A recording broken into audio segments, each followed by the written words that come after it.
Καλώς ήρθατε στο Kitchen Box. Σήμερα θα κάνουμε μια πολύ εύκολη συνταγή, αγαπημένη, με μακαρόνια, λιγκουίνι. Μας αρέσουν πάρα πολύ τα μακαρόνια. Και θα κάνουμε μια συνταγή με κολοκύθι, που είναι ένα καλοκαιρινό λαχανικό, και λεμόνι. Πάμε να σας δείξουμε πώς γίνεται.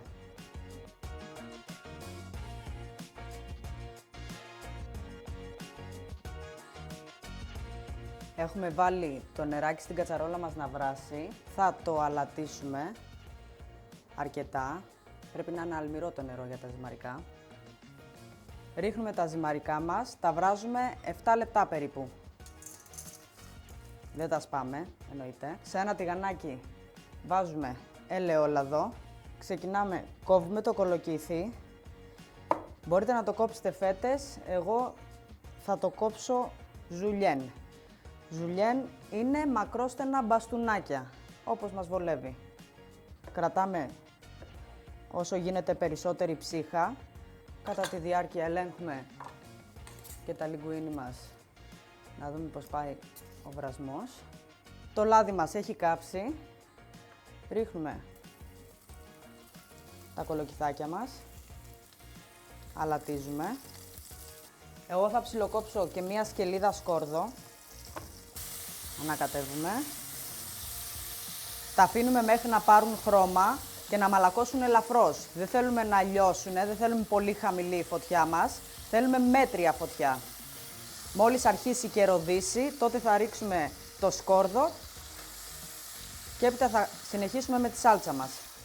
Σε αυτό το ζυμαρικό μπορείτε να προσθέσετε και κάποιο αλλαντικό. Πολύ ωραίο πάει το γκουαντσάλε ή πανσέτα φουμικάτα ή καπνιστή πανσέτα που λένε οι Ιταλοί. Ταιριάζει απόλυτα με το κολοκύθι. Σε αυτή τη φάση του μαγειρέματος, εφόσον έχουν μαλακώσει και ροδίσει τα κολοκυθάκια, ρίχνουμε το ψιλοκομμένο σκόρδο.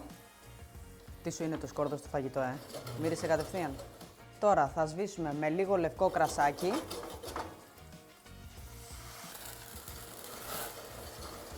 Για τη σάλτσα μου θα χρειαστώ μόνο το νερό από τα ζυμαρικά, τα οποία είναι και έτοιμα. Όπως είμαστε, με μία κουτάλα το νερό από την κατσαρόλα μας μέσα κατευθείαν στο τηγάνι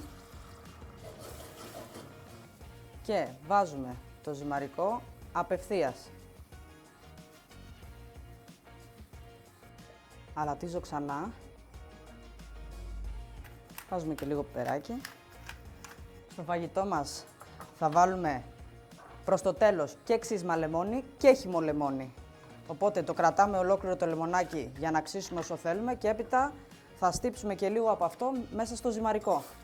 Εφόσον έχουν μείνει πολύ λίγα υγρά στο τηγάνι μας, κλείνουμε τη φωτιά, βάζουμε παρμεζάνα, ξύσμα από το λεμόνι και λίγο χυμό από το λεμόνι. Το δένουμε. Αν δεν σας δέσει κατευθείαν έτσι, μπορείτε να ξανανάψετε λίγο τη φωτιά σας, να το δουλέψετε λίγο ακόμα με την παρμεζάνα και θα είναι έτοιμο. Αυτή είναι η υφή που θέλουμε. Ελαφρύ. Λίγο δυόσμο και βασιλικό ψιλοκομμένα.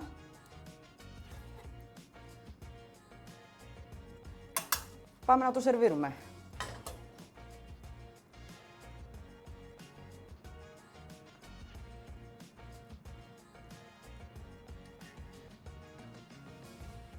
Τα κολοκυθάκια. Λίγο παρμεζάνα από πάνω.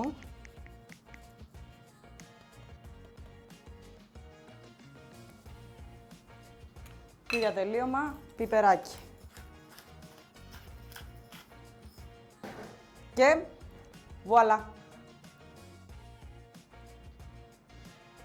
Λοιπόν, παιδιά, πολύ γρήγορη συνταγή. Λιγκουίνι με κολοκυθάκι και λεμόνι. Στα 10 λεπτά είναι έτοιμη για να τη φάτε. Τι άλλο λέμε? Τίποτα, αυτά.